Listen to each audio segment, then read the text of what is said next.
Hey guys, good morning. It's Rebecca Undum, and you are watching Rebecca Undum Live, the weekly Facebook show where we tackle one simple topic to help you live big in your small town. Good morning.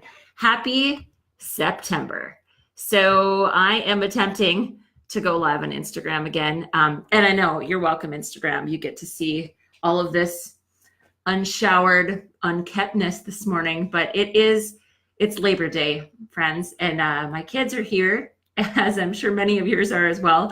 So it is what it is, right? We do the best that we can. So good morning. I'm super happy to have you guys joining. If you are joining me, coming on, say good morning. Say hey, Rebecca, hey. I would love, hi guys, good morning, Instagram friends. It's an exciting day. So I've got a couple cool things I'm going to be announcing at the end. So make sure that you hang with me. We're going to be I'm going to be changing up the format of this just a little bit. And this might not be a super discernible difference to you guys, but it feels very different to me. I am going to really be trying to get back to more just sharing stories with you guys. And of course they have a point, otherwise we wouldn't be talking about them. But I'm excited for this change. I think it's going to be kind of fun. And because I just feel like that's where not the money's at. It's like the sweet spot of connection with people is when we share stories that everybody gets, right? Hey, Mindy, good morning from Bismarck. Cheers to Labor Day, right? This isn't wine. I had a friend point out that like typically you put wine in these corksicle cups. It's just coffee. I'm sorry, but it keeps my coffee warm too. And probably my wine chilled, should I decide to do that. Good morning. So we got Carrie from Wishick, which is awesome. And Steph, good morning. Steph is one of our school people, our school faculty, and she's off today. I'm sure she's enjoying the time off. Okay, one thing I'm going to just ask, anybody else freaking sick of flies already? It barely has gotten like that tip of coolness, and they're everywhere. God, I can't stand flies. And they're stupid. They're like dizzy, and they're slow. And I mean, yes, I can slap them, but oh. So there's one that's going to be buzzing over my face. So sorry, I just had to point it out. Okay, so as you guys are coming on, say good morning, please. I would love to know how you guys are doing, and hopefully you've got fun plans or just no plans for Labor Day. I shared with my email subscribers yesterday that this was our first full week of school. Hey, Jessie, good morning. I love it when Jessie's here. Jessie was on. I'll come back to my first week of school story here in just a second, but Jessie was on we had a virtual happy hour last week, which I highly encourage you guys to check out if you haven't. Really is just social. We just get together and we socially share a beverage and we chat, and it's really fun. And Jessie and I talked about how we first met, and I was kind of stalkerish, but I had gotten her name from a mutual friend of ours as potentially a reader for my book when I was first publishing the book. And she was like, yeah, I was pretty sure that you were spamming me, which was really funny. But she lives in Kansas, and we've never met. And yet every Monday she shows up here. So it's just most Mondays, but it's just the coolest thing. Like I tell you guys, I swear you can meet your people, even virtually, like even if you never meet them. Mindy, yeah, an insect assault. I love that, an assault gun for the flies. I've never had one. That must be a real thing. So much more fun than a fly swatter. I bet it is. And I'm going to check it out as soon as we get off here. Steph says 3 of the 4 humans in her house are sick. Oh gosh, I'm sorry. Yeah, that's the other thing. Our school, first full week of school was this last week. Already there are kids out with the stomach flu. Like WTF. The stomach flu is something that it's like once it settles into a school, it just makes its rounds. I swear to goodness. So yeah, I'm sorry, Steph. I hope they're not that kind of sick. But yeah, it's rough. So back to this first full week of school thing. I hope that you guys were able to relax this weekend, because I shared with my email subscribers. So Jen Hatmaker, if you guys don't follow her, yes, she's religious, which isn't everybody's thing, but I find her kind of hilarious. And she shared this post sometime last week. I linked to it in my email to my subscribers, but where she was just like, do nothing. Do not try to go somewhere. Do not try to plan in a big, yay, it's first week of school party or whatever on Friday, because your kids are spent. And mine certainly were. We were the most annoying couple, just family in general on Friday. Some really good friends had invited us to the lake with them. And I was right away, I had the whole sucker punch, like, oh, the kids are so, like, my first grader is one of those just bundle of nerves now. Like, everything is more serious. He cries easier. He's quicker to be angry, like, because he's just so tired, right?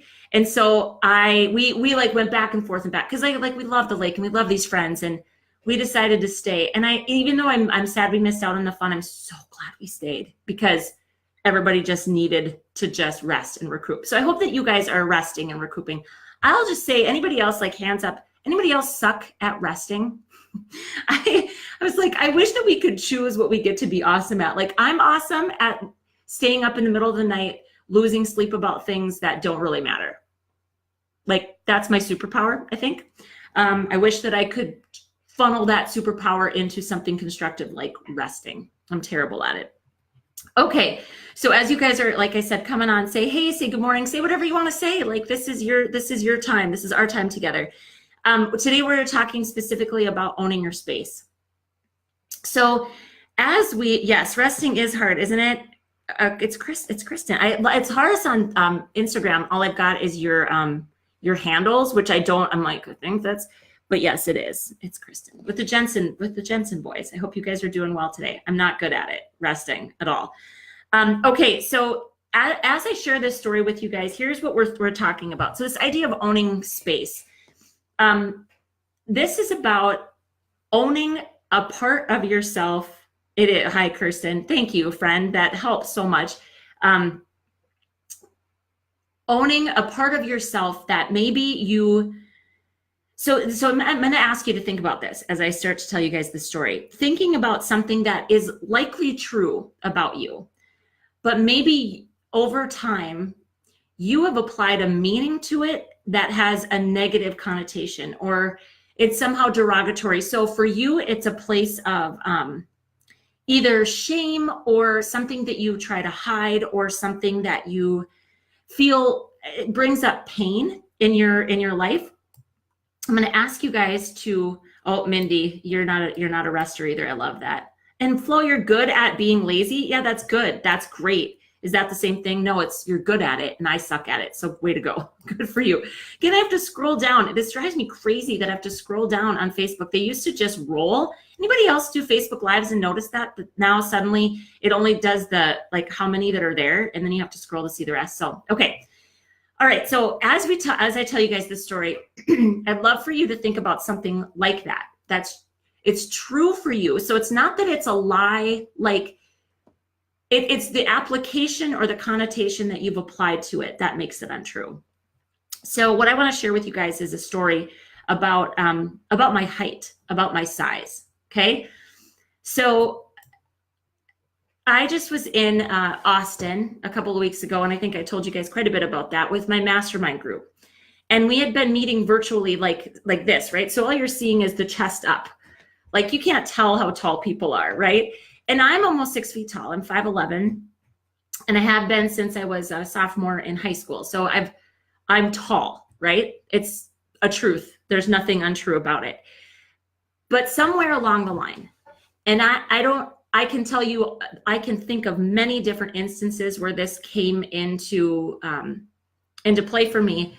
But over time, I started to view my height as something not to be proud of, or that put me at, it intimidated other people, was the story I told myself. So I told myself that my height made me intimidating, and that I needed to try to minimize that if I could, which you can't do a damn thing about your height, right? Okay, so I'm going to tell you a story where it became clear to me that I was doing this, because I don't think we always realize it. And so I'm hoping that by sharing this story with you guys, this thing that you feel this way about yourself, it could be, I have a friend, this made me think of my friend. I'm not going to say her name. If she ends up watching this, she'll know it's her. She has carried with her throughout her whole life that she's painfully shy. Okay. And she is a shy individual. She's shy. She's not overly outgoing. She's not super gregarious, But being shy isn't necessarily a bad thing. And somewhere along the line, she started to convince herself that it was. And so that would be an example of something not related to your physical height. That was me in a fly swat. So I'm sorry if you see me do that. It's just me just getting that damn fly out of my face. Seriously, the insect assault. Mindy, I'm on it after this. Okay, so I don't know how many of you all realize, but my career as a speaker and a trainer started with Dale Carnegie training.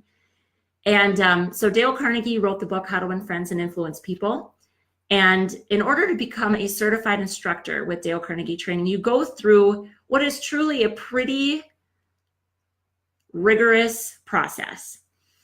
And when I came back to Dale Carnegie training after having left and I was working for a nonprofit, I came back to them. And this was 5 years ago in October. It'll be 5 years ago next month that I had quit that job and started my own thing. And I went back to Dale Carnegie to supplement my income because I had my own business and I wasn't making money yet. So when I went back, I had to go through another round of certification. And I flew out to Boston, Massachusetts, and I went through this class. And my instructor, his name was Clark. I'm actually going to use his real name. So anybody that ends up watching this from a Dale Carnegie standpoint will know who I'm talking about, which is just fine. Clark was a large man, and not just in like height, but he took up a lot of space, and he had a booming, deep, loud, scary voice. If we're going to be honest, he was kind of scary. He was an intimidating man. And how this went was that you would spend time with your classmates. There was I think there was like 6 of us. 6 of us is about right, me included. And we would sit in like kind of a classroom, and Clark would go over, it's methodology, and it's how you talk, and it's the things you say. So it's not just the content that you're training, but it's how you move your body, how you look at people, how you speak to people. It is everything related to just facilitation and delivery. Okay. So we go through in the morning what we're going to be training, and we're given kind of each of us are given pieces of the content that we're going to do. And it's all of the handoffs. And so what this means is you have that morning to practice, and then in the afternoon, they bring in a real group of people. By real, I mean physically in front of you and you don't know them. Okay. It's called a lab class. And you do end up working, they recruit people from the business community and whatever. And there was about 15 people in our class. So that first day you don't know them, right? You haven't met them, and you're training them, you're live training them. And Clark, his job is to sit in the back and coach you live in front of this group of people. So if any of you are feeling a level of like panic and fear, that is straight up how it feels. It is such an intimidating thing to experience because you're trying to remember everything that you're going through in content, and you're trying to do everything that you know you're supposed to do. And you've got a big bear cat of a man standing in the back looking for things to pick apart. I mean, that's his job, right? So we were on day 4 of this, and it was in the afternoon, and we were doing these really particularly challenging things called flexibility drills, which none of this matters except it's super theatrical. Like you use big, loud gestures and your hands, and you're loud, and you're selling this thing, and it's a really almost physically intensive thing that you do in front of this class. And Clark suddenly looks up at me, and I mean, so we're day 4, we're exhausted, our nerves are raw, and like for me, when I get like that, I'm like my first grader that I was talking about earlier, I feel quick to cry. My emotions feel right at the surface, and it's one of those things where you don't have to poke very hard, and I may break down. Okay. So I'm up in front of the room doing my thing, and I'm by myself. Like my classmates are off to the side, and I'm facilitating this part. And all of a sudden, Clark, he stops and he stands up and he goes, "Why do you do that?" That's what he said. And my brain freezes, everything freezes. And I'm like, what's he talking about? What did I do? What did I say? And I just said, why do I do what? And he goes, "I've been watching you now all week long. And So guys, what I'm trying to help you see here is that this coaching, this moment of like full awareness about something I've been doing my entire life became clear to me in front of a room full of relative strangers where I was supposed to also be in this professional setting. So it was a very dramatic way for this to come out in my life. He said, I've been watching you for the past 4 days, and you are constantly trying to make yourself smaller. And I said, what do you mean? And he said, Rebecca, you are standing up there, and he said, your tendency is to shrink forward. He said, you bring your shoulders forward. He said, you crouch when you're up in front of the room. Who told you to do that? Why are you trying to make yourself smaller? So he asks me, who told me to do that? Why am I trying to make myself smaller? And I looked at him and I said, I feel like everybody told me that. And I had this moment where like I was literally at this point trying really hard not to just cry, because nobody had just ever said that to me, you know, like, why are you, basically he was asking me, you know, and I had some time to reflect on this later, but he was basically asking me why I'm afraid to take up space. And you guys, the thing is, my whole life, I've always been tall. Like since I was a sophomore in high school, I took up a lot of space. You would think that, you know, models are tall. People say that crap to me all the time. Models are tall. Yep, I'm not a model though. I'm just an average normal person trying to move through the world. And when I had a bold personality and I had a big mouth and I wasn't afraid to share my ideas and I wasn't afraid to speak out loud, all of that in combination with my size always felt like it was just too much. And so I absolutely did that. I absolutely physically tried to make myself smaller. I still was wearing heels because I felt better in heels, but people would comment on that. Throughout my life, like there was a couple of participants through Dale Carnegie in classes at different times would actually just say to me, why do you wear heels? Like, why do you intentionally make yourself taller when you're already so tall? And this was that feeling of like, oh, so I'm not allowed to feel like to wear the shoes that make me feel good because so what does that mean to you? And so super empathetic. Thank you, Kirsten. It's a challenging thing. I wanted to share this with you because it seems so simple and so trivial, and yet it's really not. Every time someone would comment like, you guys can't believe it. Like wow, you're tall.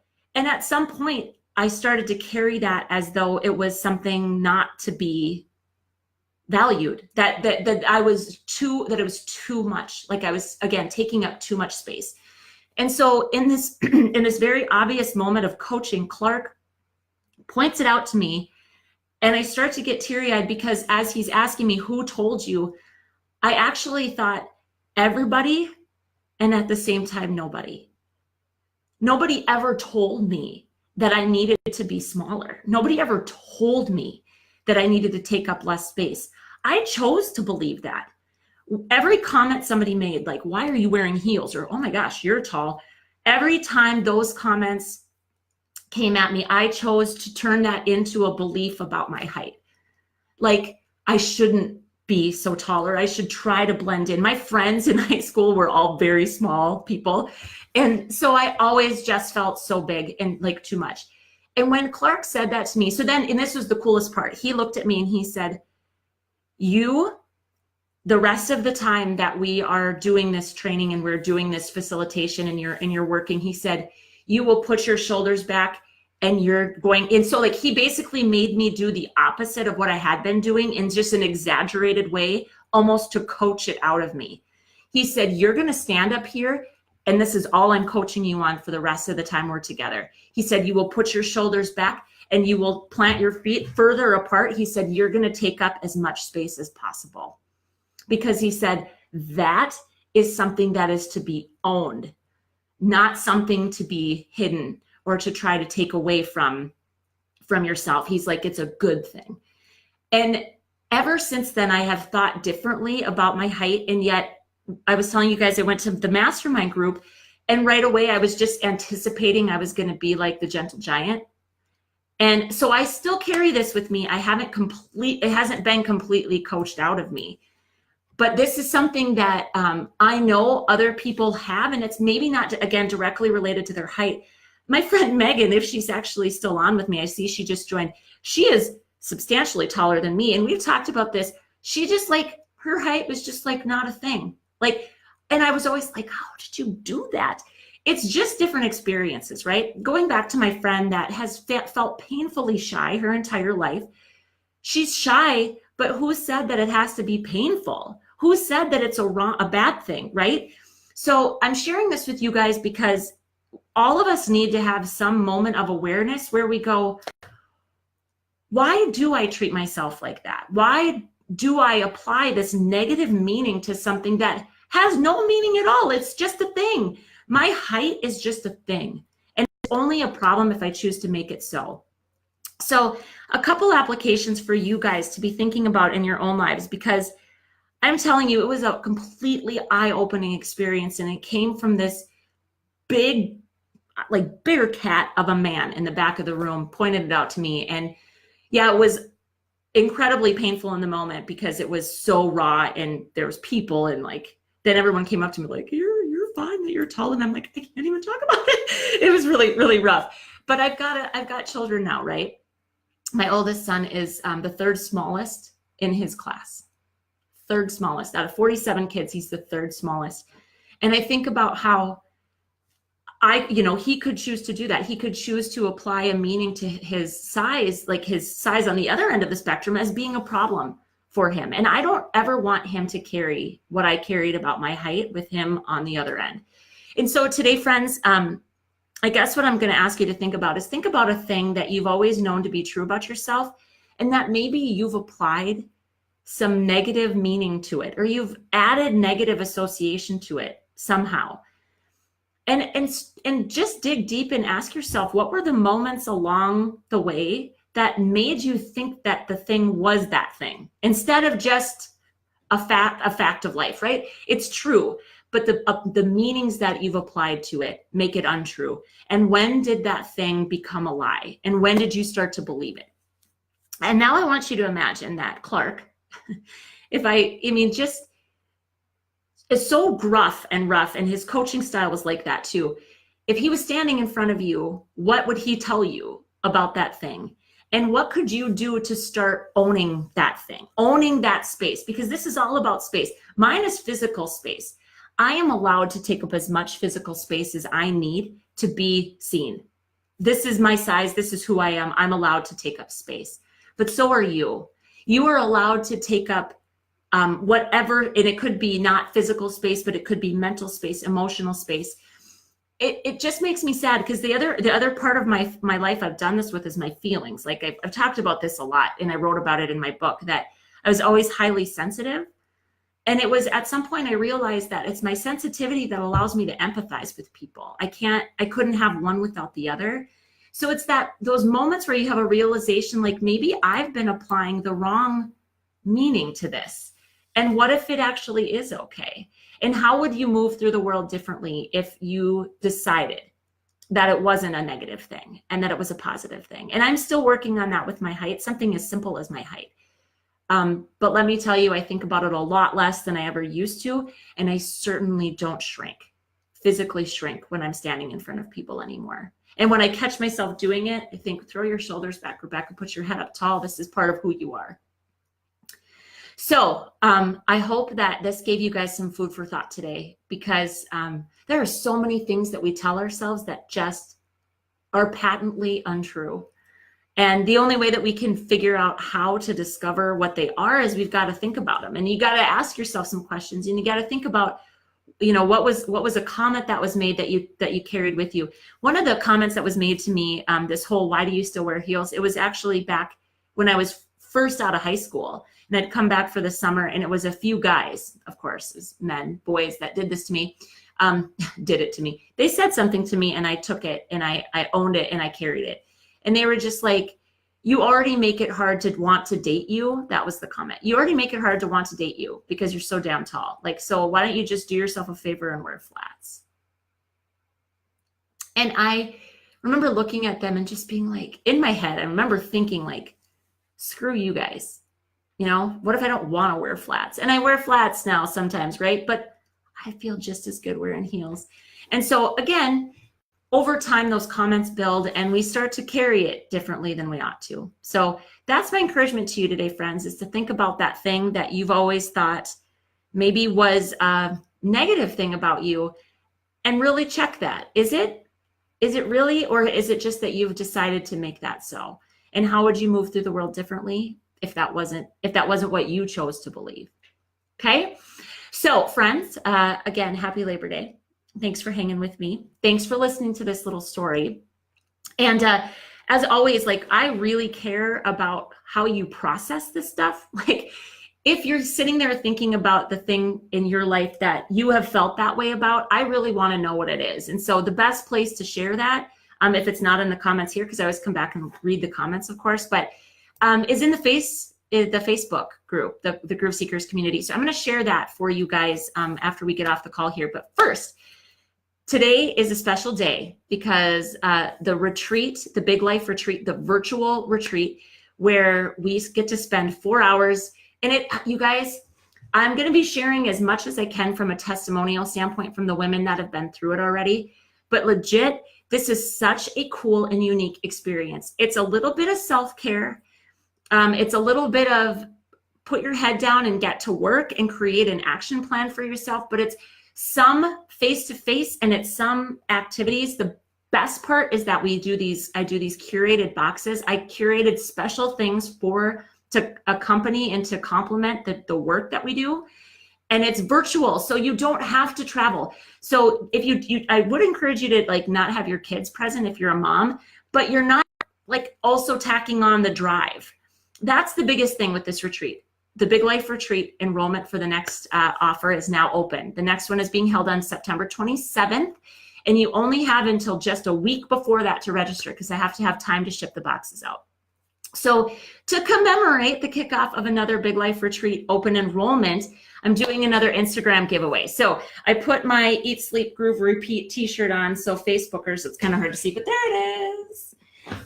Comfiest damn t-shirt, I swear. And it's actually pretty cute. I'm wearing it with yoga pants because I'm going to work out eventually. That's why you didn't even get mascara on my eyes today. I was like, you can win the t-shirt. You can't get this bedhead. This look is only special to me. But this t-shirt, along with a spot in the Big Life Retreat. Some of my favorite nut flavored, I'm a nut flavored coffee drinker. Like I drink black coffee, but it's nut flavored. Okay. And a really cool little motivational poster. Just go check it out. The giveaway is on Instagram. So you've got to go out to Instagram, follow the directions there to get yourself registered, but it's going to be super fun. Okay. So basically we're tagging small town women that we know want to live big. The giveaway will go Monday, Tuesday, Wednesday. I'll announce the winner on Thursday via Facebook Live and Instagram Live, just like this. So go check that out. Get yourself into the drawing. I would love to have you check out the Big Life Retreat. And again, you are allowed to take up space. You are allowed to be who you are. And so I encourage you again, as you go through the week, think about that thing that you have maybe felt was too much or not enough, and challenge yourself to come up with the new truth about it. Because I'm telling you, that moment with me and Clark was, it truly changed my life. It changed a fundamental thing that I used to believe myself. And I want that same thing for you. So have an amazing week, you guys. Have an amazing Labor Day. Enjoy the day off if you have it. I hope you have it off. And as always, friends, until I see you next Monday, groove on. Okay? We'll talk to you guys soon.